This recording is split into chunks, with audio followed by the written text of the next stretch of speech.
Hey guys, Slater Magic here. Finally, mostly over my flu and a half and flu 2 and flu the sequel and all that crap.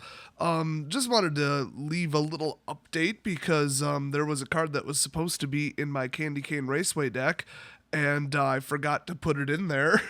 Whoops. So I made room the best I could because this is one tight deck. I mean, the math on it is so stupidly precise. Um, but Metalwork Colossus, in fact, you can see it in this gameplay right here. He costs 11, but then he's reduced by God, I always get this wrong. He costs X less to cast, where X is the total converted mana cost of every non-creature artifact on the board. That's a mouthful. Also, I'm recording this in real time. Um, a lot more editing goes into my other videos, especially when I'm sick.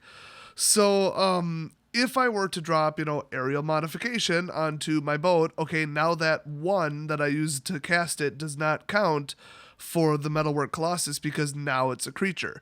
But the Peacewalker Colossus is 3. The Hedron is, well, that doesn't count because it's a creature. So, in this, craptastic, wonderful example, he'd only be reduced by 3, he'd still cost 8. But in most games, oh my god, he just forfeit. Anyway, in most cases, in case you haven't watched the other gameplays, it would cost 0 or pretty close to it. I mean, if it costs 1, 2, 3, I mean, it's a freaking 10-10. And the whole problem with this deck is if they're running removal or some kind of counterspell disruption or something, well, especially removal, let's focus on that. You've already gotten out the enchantment, you've already put it on the most powerful vehicle, the most advantageous one, and then poof, they blow it away. That's not good. You don't want that to happen, especially with like Fatal Push where, you've got a 10-11 with a cost of 1. I mean, yeah, they could blow that away. Even if they bounce it back to hand, okay, you get the vehicle back, but your aura goes to the graveyard, and there's only 10 left in the deck if you count the 2 fetches. So that's a little bit of a problem. And I thought, well, Metalwork, I mean, he would help in multiple situations that I kept running into while testing. And either him or the 7/5 Trampler were supposed to be in there, and obviously improvises garbage compared to what Metalwork does. Because instead of tapping and then only counting for 1, it counts for whatever you paid for it. So it's almost like energy counters. It's like, storing up extra mana between turns without clearing it. Pretty nice. Oh my god, I am destroying this guy. Look at that, Cultivator's Caravan, driving on over. I don't even remember if I win this match, honestly. And I'm running it at 2x speed, okay, 200%. And, it's taking this long. I mean, people who aren't computers take forever. This is why, against the computer, I can play 20 games in, an hour. I mean, 20 games. That would take you 12 hours. I mean, it's just absurd. Oh, that's right. I think I do beat him in this game. So the final deck list, which I mean, I shouldn't even call it that. It's running 4 Peacewalker Colossi because, they're a 6/6. They cost 3. They're huge because you could crew a whole entire line. So they're kind of a backup for the aura. If you get him out, then you have 6 mana. You can usually crew 3 vehicles, without boost, okay, and then 2 of them can crew each other. He can't crew himself, but, I mean, that's huge, especially for blocking, especially for the flying lifelinker, even just for the boat. Oh, wow, I beat him already. I think I'm actually out of footage. Whoops.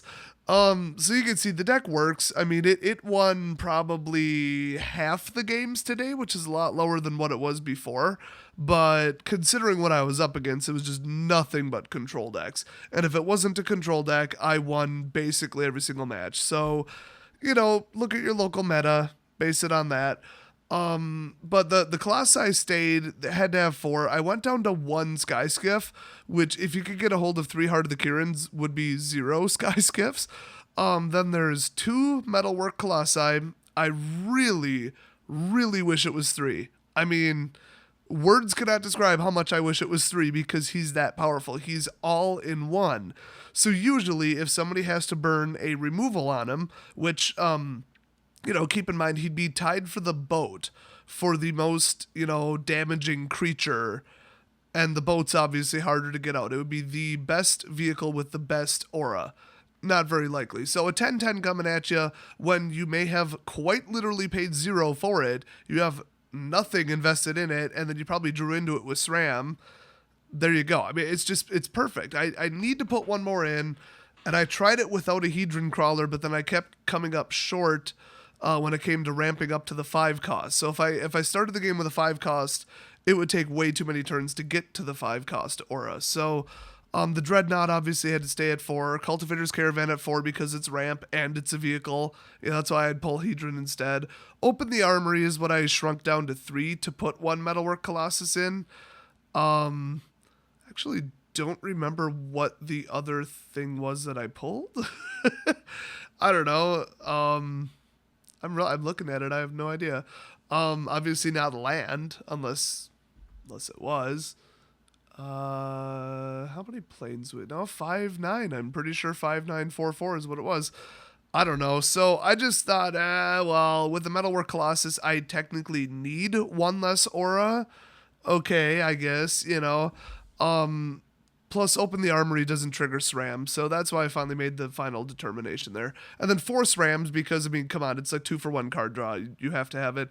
Aethersphere Harvester, it's lifelink. That is so important if you don't get the combo off right away, because if he's enchanted, you're going to typically hit for 5 or more, and if he's not, you're still going to hit for 3 lifelink in the air. And he could block and then even out an attack, and most people don't read the damn card, they don't know what it does. And then Heart of the Kiran and become on a 4/4 flyer with Vigilance, duh. I mean, you can hit for 7 when that thing's enchanted. So, Aerial Mod and Siege, you got to leave those at 4, and then open the Armory, like I said, I cut. So, nothing else that's currently at 4 can be cut, but if you really want, you could cut Hedron Crawler, and then put in one more Colossus, and I might actually play it that way at F&M.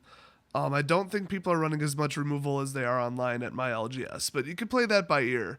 The other option was take out a Peacewalker Colossus, but that takes away from feeding the Colossus, and it's like a double hit with Open the Armory, because like I said, they're both ways to crew a vehicle, in the end. I just thought Open the Armory was the worst one. So yeah, a little bit sketchy on how I did it there, but it should still work.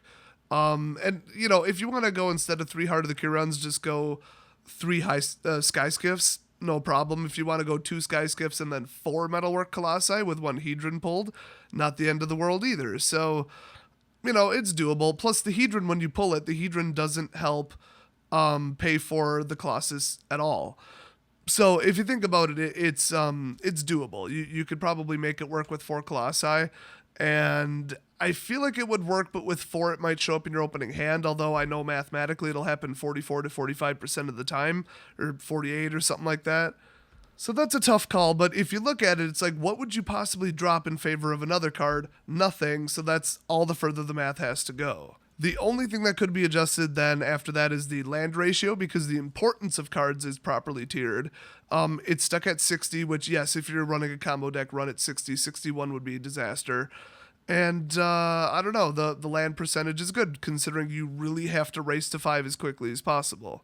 The only thing I would do is pull 1 land and put in 1 more Cultivator's Caravan, but I can't. I think that would be mathematically beneficial, but like I said, you can't put 5 of something in unless you attend my old LGS. Those people would do that all the time. They get caught and nothing would happen to them. That place was such a crap hole. So that's the whole advanced reasoning behind this exact precise lineup. I've seen people online try to play me with worse versions of this, and it's not like it didn't work. It just was a couple % less likely to win. So I think this is the pretty final version, unless I cut open the Armory completely and just mulliganed my way to the mods, but I don't like that. I don't like starting with 6 in general. You'll never get to 5 mana.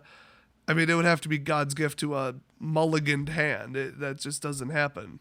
So hopefully you guys are thinking about building this. It stands a chance against just about anything. I mean, obviously, just like every other deck, it's almost impossible to go up against, blue-white control. They tried Reflector Mage, getting rid of that, and now people just shied away from Spirits and did Loops and Torrents. So Not very pretty. The standard scene is pretty bad. But if this works and if it's cool, I'll keep attending at my LGS. Otherwise, I'm just going to skip F&M until they ban something, or I don't know, I get enough people to play Modern at F&M basically, because last week was pretty bad. So I'll let you guys know how it goes, but this right here, this is the final deck list as far as I can get it. So if you're going to build it this way, and I'll see you next video.